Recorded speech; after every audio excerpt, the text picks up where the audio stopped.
Hello guys, it's the FM Seagull here, and today I'm going to be talking to you guys about 10 things in Football Manager that I wished I knew sooner. It's going to be a fairly long video, but I do have to explain every single one of the 10 concepts, so bear with me, and yeah, let's just get into it.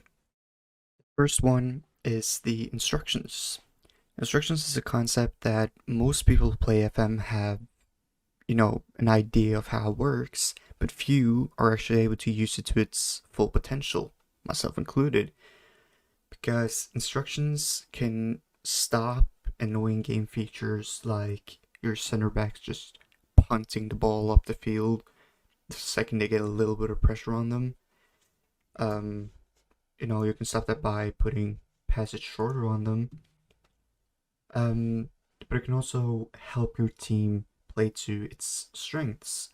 Like, for example, if you put a winger on attack instead of support, he'll get down to the byline, and if you have like a center mid who's getting further forward, he can, exploit a certain part of the field that the opponents may not be prepared to defend. With that being said, I'm not going to sit here and tell you what instructions to put on your players because it's your team, it's your players, you know them a lot better than what I do. But I will tell you that you should probably try to experiment a little bit with it. It will help you a lot if you gain a very good understanding of how the instructions work, and what instructions work in what situations. And yeah, you can really elevate your game to that next level. Number 2, dynamic youth rating is not what you think. A lot of you have probably seen Sealand's video on this subject, but if you haven't, I'll leave a link in the description. Anyway, dynamic youth rating is weird for more than, the reason that he's talking about in his video. For starters, it also takes a long time, so even if your country can become a country with higher youth rating, it will take probably 100 years for you to actually see a difference. I also experimented a little bit with putting countries at max youth rating and checking if their players actually are, a lot better when they graduate into the senior teams, but I couldn't see that much of a difference. Obviously, some places you see bigger of a difference than other places, and that's just, I've only run one test, and so that's probably to be expected, but it's still something to keep in mind for your future saves that youth rating, it's hard to get up, and even if you get it up, it's not that big of a deal. Number 3 is one that most people already know about, but it's still worth mentioning. The stars are a lie. You should not base your team off of who's got the best star rating. You should base it off who fits best into your tactic, who's got the better stats, so on and so forth. These two players that you see on your screen right now are the same star rating, even though one of them is just, consistently better at most things, right? Marco Garcia over here has got some stats, that are quite a lot better, but he's still worse overall, on average in every single category. And despite that, both of these guys have 3 stars in star rating in my team. Which doesn't really make any sense. But that's how the game works, and it's, yeah, as I said, don't listen too much to the stars. Trust your gut, trust who's playing well as well, like if you are rotating 2 players and one of them is averaging a 7.5 and one of them's averaging a 6.7, it's pretty obvious who you should start. So just trust that, not the stars. Number 4 is actually one that I didn't think about that much until quite recently, actually, and it's how important your staff actually is.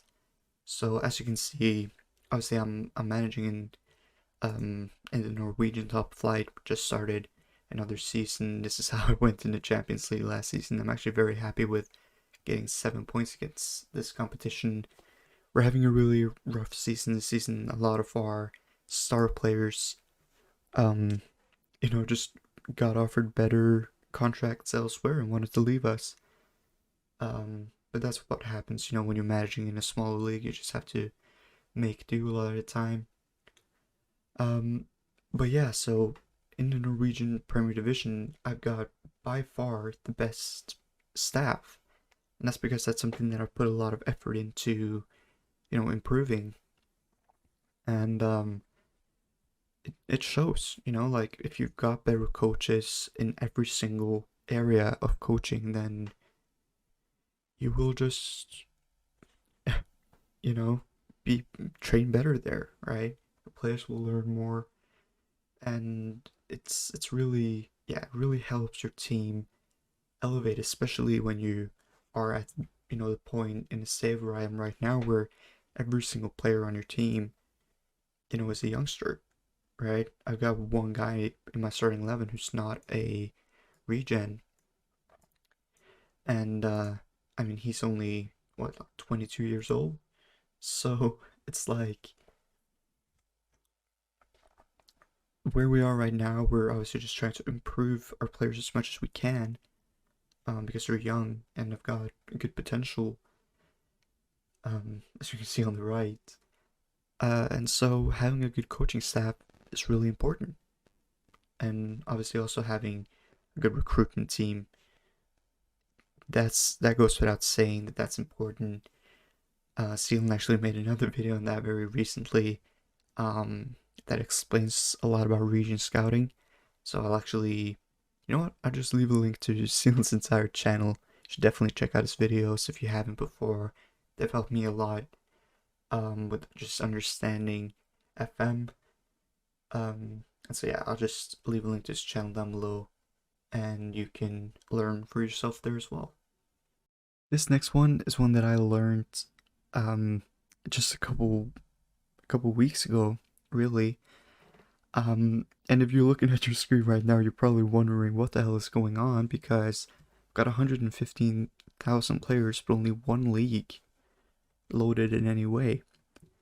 I learned this in a TikTok. I'll leave a link to the guy down below. He makes very, very good TikTok content. But basically, this is how you get basically all players in the entire game into the game without having to load a lot of leagues. So what this does is that it speeds up the simulation, because one of the reasons why simulations go slower when you have a lot of leagues loaded is because all the games have to be played and stuff. But with this, the games aren't played, but the players are still in there. So what you do, you just pop on these things, right? You load in every single continent, you put on these things, and yeah, all the players will go in. There is one slight problem with it. If you, like, I play with disabled, attribute masking, but if you play with attribute masking on, it can be a little bit difficult for your coaching staff to scout players if you don't have the leagues on playable. But like putting in Brazil, putting in a couple of the bigger leagues in Europe, it's not going to slow your game down all that much.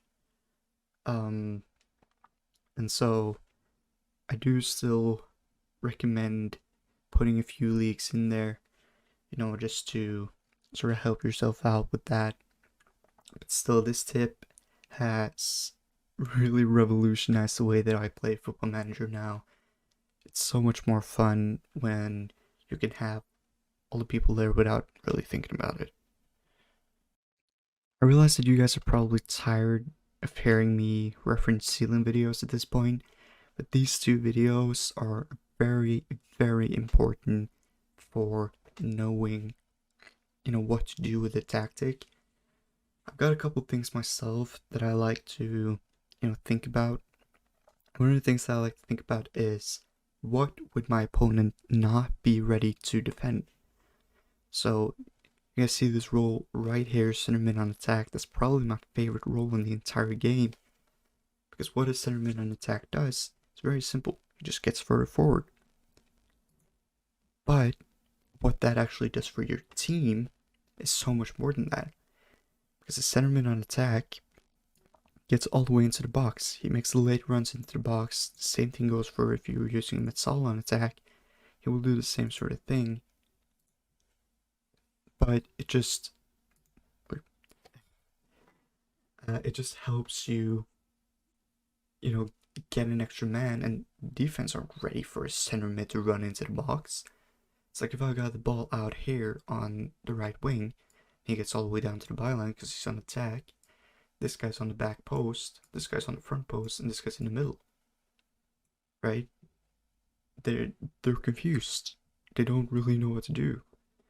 Because like, who's supposed to mark this center mid? Is the guy who's in the midfield on him? Right, like this next game that I'm playing, that's gonna be Martin Ellingsen, who's going to be marking him. Is he supposed to track all the way back in there? Is Leo Yelde supposed to cover him? Is Bruno Viana supposed to cover him? They're supposed to have, the striker. And so it's like, it just adds an extra worry to your opponents, and it works really well for me. I can see if I can put some clips in. As you can see, I'm also a manager from Norway. I have a player there. It's called Sivert Mansvak. Really good at this stuff. So yeah, I'll see if I can find the clips. If not, then I think I've got clips from this team, just to show exactly what it is that I mean.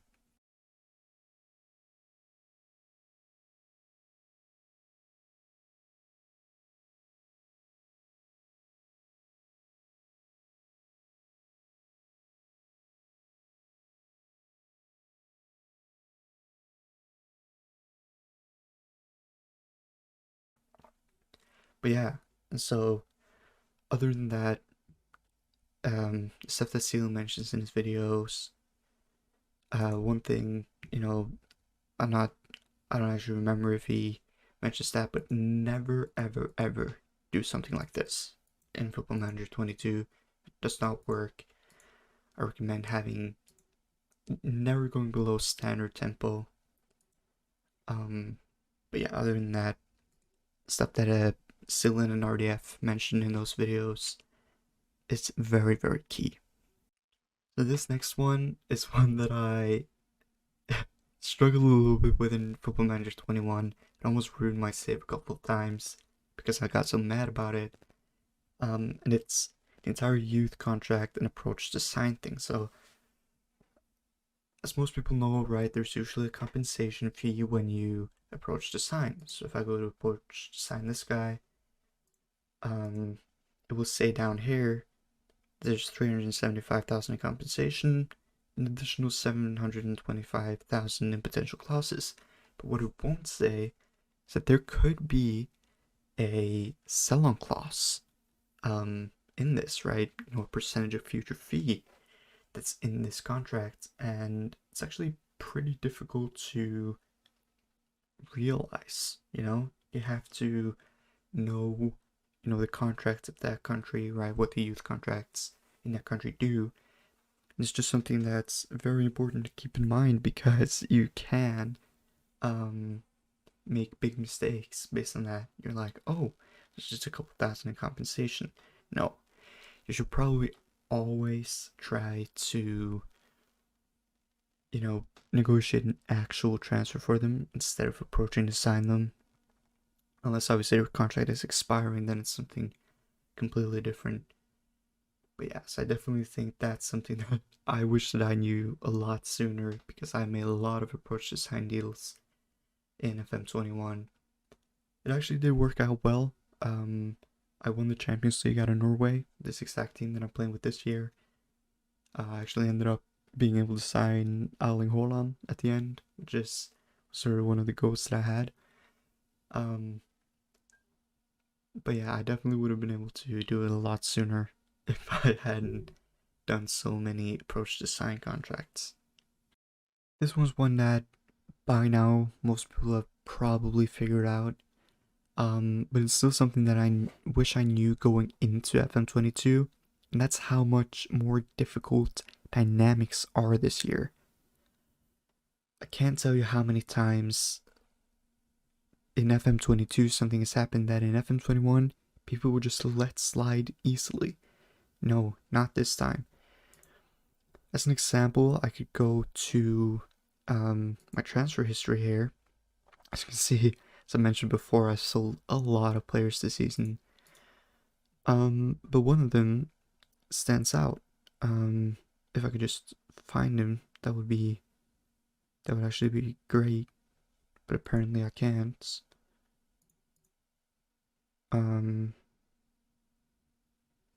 Wait, what? Where is he?